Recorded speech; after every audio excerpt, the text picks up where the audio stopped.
Now we have new developments in one of the world's most puzzling mysteries. What happened to Amelia Earhart after she vanished during a flight in 1937? Well, now the famed explorer who found the Titanic is exploring a new clue, and Janae Norman has more. After 88 years suspended between legend and the uncharted depths of the Pacific, the remains of Amelia Earhart's Lockheed Electra emerged at last, a silent testament to a journey cut tragically short. Beneath layers of coral and sediment, the unmistakable contours of her aircraft lay hidden until a team of deep-sea explorers, guided by a fusion of satellite data and cutting-edge sonar imaging, pinpointed its final resting place. The moment the discovery was confirmed, the world felt a collective shiver. A mystery that had fueled generations of theorists, historians, and dreamers had at long last yielded its secret. Before we start, hit the like and subscribe buttons for more exclusive news. From the instant Earhart vanished on July 2, 1937, every ocean current, every gust of wind, and every failing instrument became part of her story. Her disappearance off Howland Island inspired a frenzy of search efforts. From naval vessels combing the waves to amateur sleuths poring over eyewitness sketches. Though countless expeditions scoured the region, none reconciled the contradictions of radio transmissions or matched the scant debris that occasionally washed ashore. Over decades, theories ranged from emergency landings on remote atolls to capture by unknown forces. Each hypothesis carried its own allure and its own blind alley. Yet as decades gave way to the promise of new technologies, the vast expanse that swallowed Earhart's plane grew less inscrutable. High-resolution ocean mapping, once cost-prohibitive, became routine. Autonomous underwater vehicles patrolled depths beyond human reach, transmitting back imagery in unprecedented detail. Satellite altimetry, detecting minuscule perturbations in sea surface height, hinted at geological features that could conceal human artifacts. By combining these tools with archival flight records, navigational logs, and modern computational models of drift patterns, researchers constructed a search grid far narrower than anything attempted before. On a humid morning, aboard a research vessel anchored above a seamount ridge, the expedition's lead oceanographer directed the submersible toward a faint sonar signature. At 2,500 meters below the surface, the Electra appeared in the submersible's floodlit camera, its wingtip half buried in volcanic sand. The fuselage inclined as though gently settling onto the seabed. Every rivet, every curve of the wing, evoked Earhart's ambition to conquer impossibilities. The craft's distinctive dual-engine nacelles and trademark dorsal fin confirmed the find. This was the Lockheed Model 10E that had carried her across oceans and into history.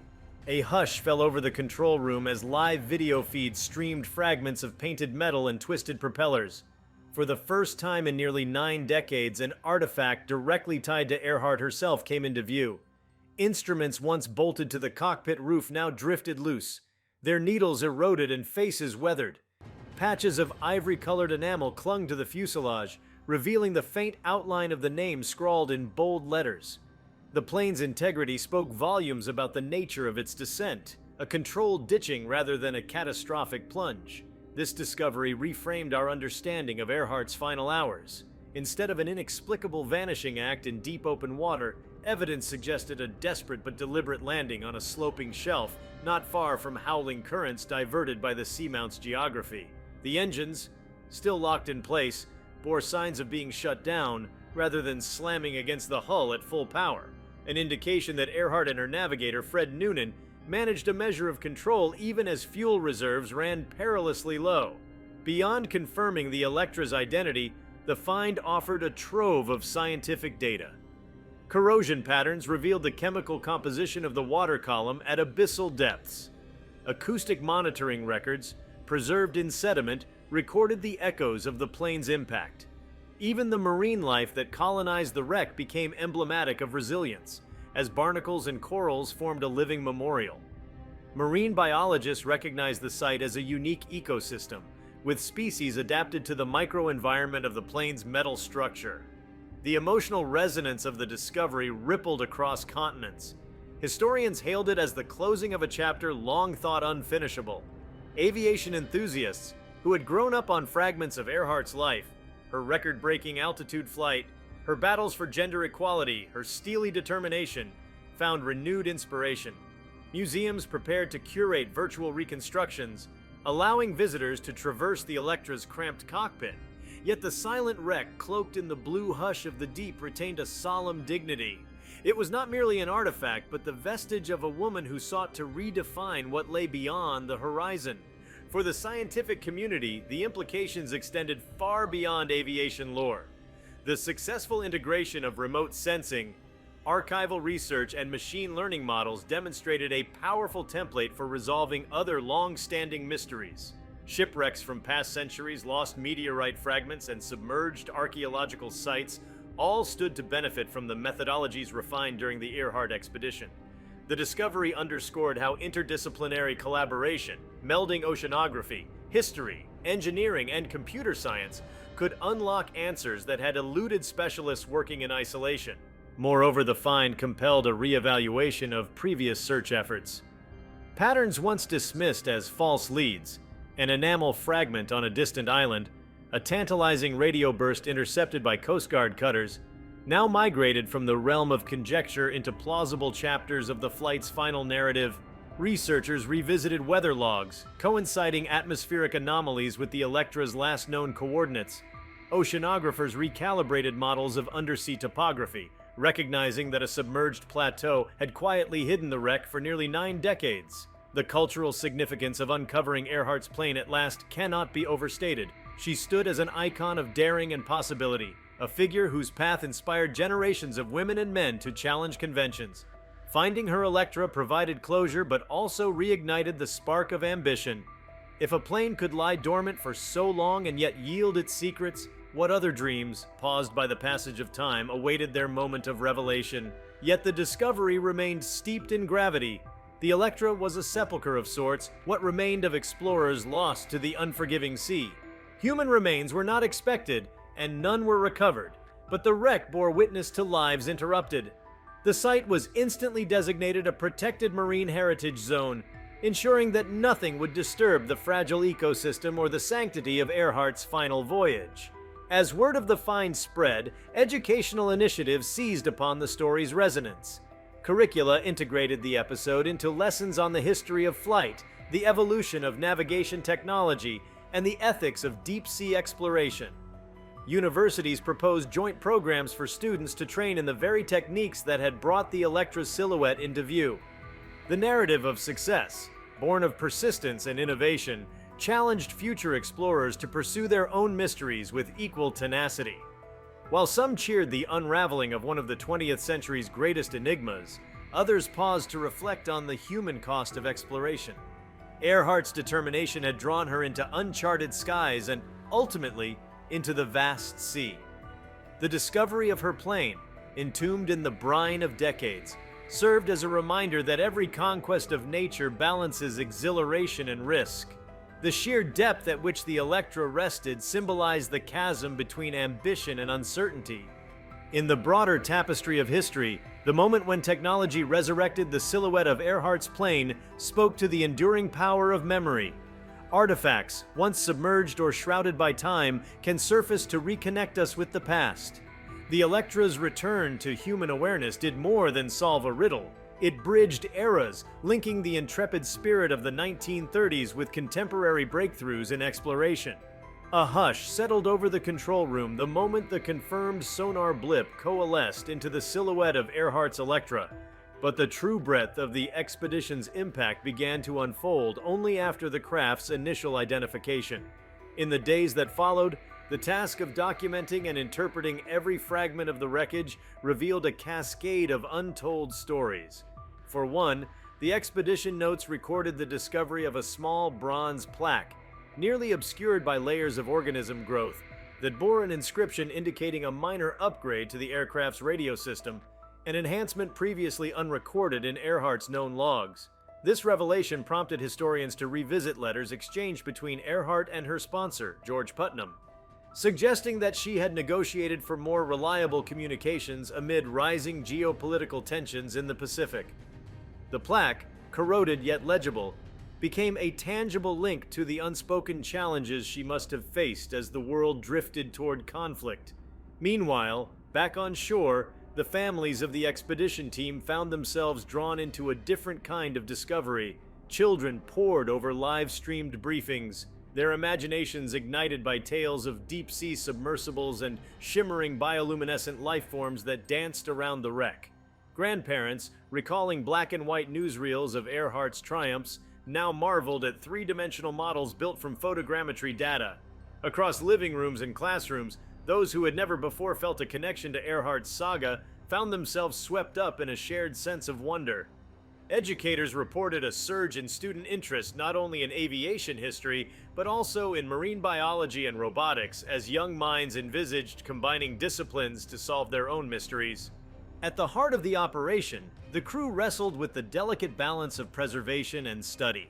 Team conservators faced the challenge of stabilizing fragments once they were hoisted from the sea, mindful that exposure to oxygen and rapid temperature changes could accelerate decay.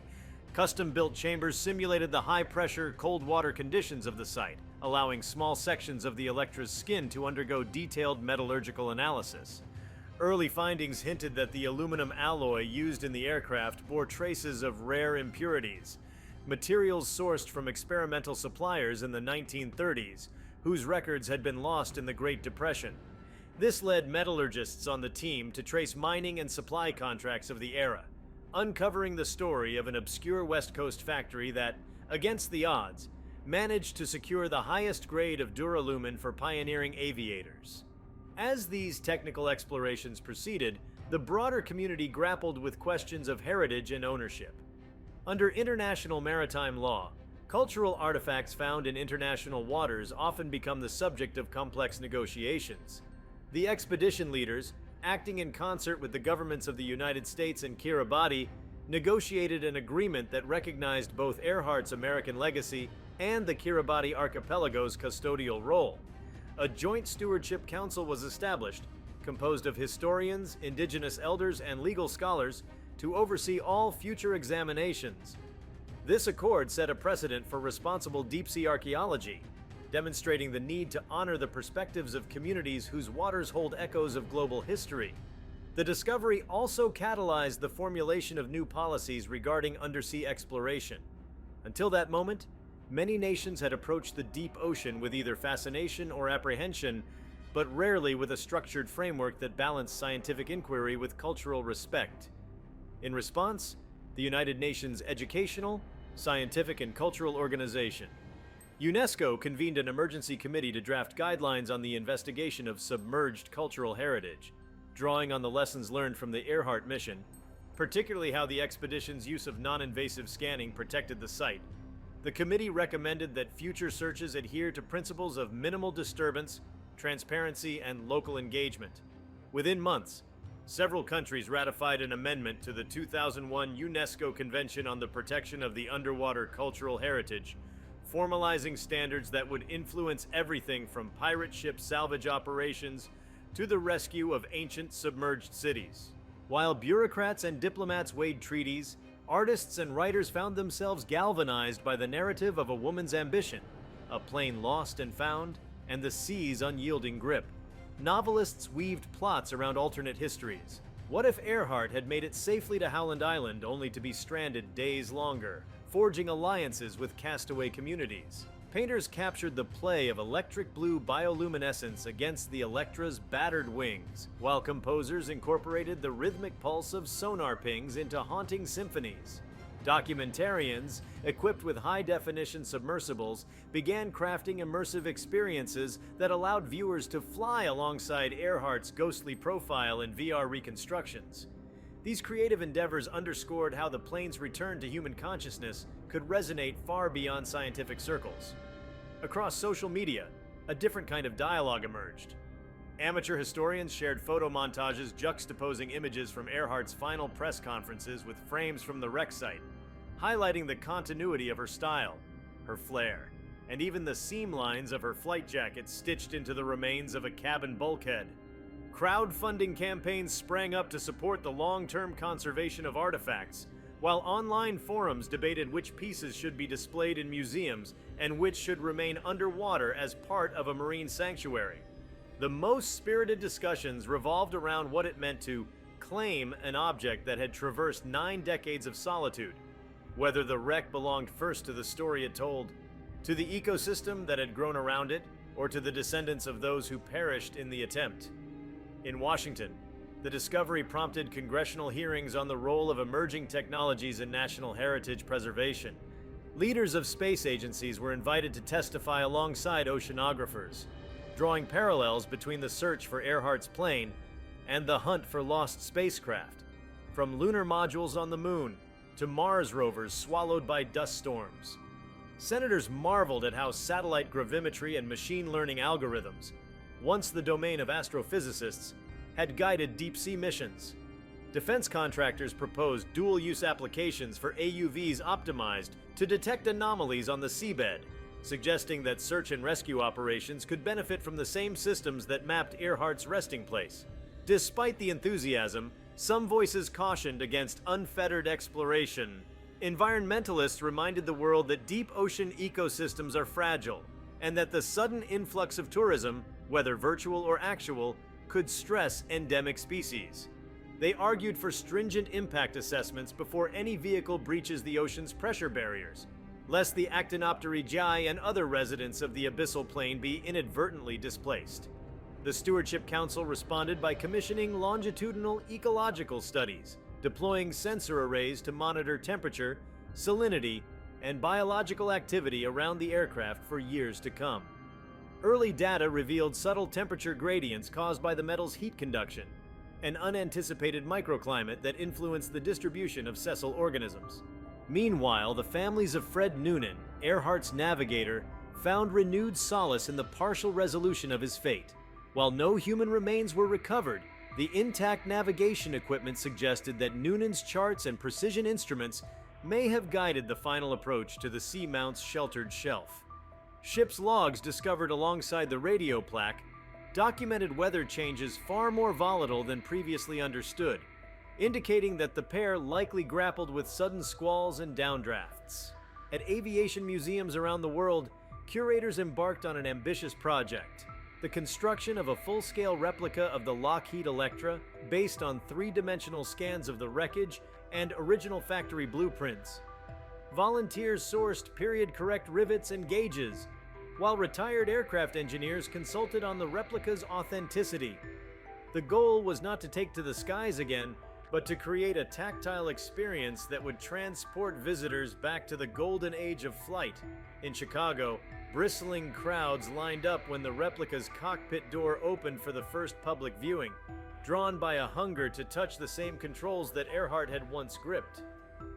Far beyond museum walls, Miles Treadwell, one of the expedition's oceanographers, turned his attention to the question of how many other lost flights, be they civilian or military, lay waiting beneath the waves.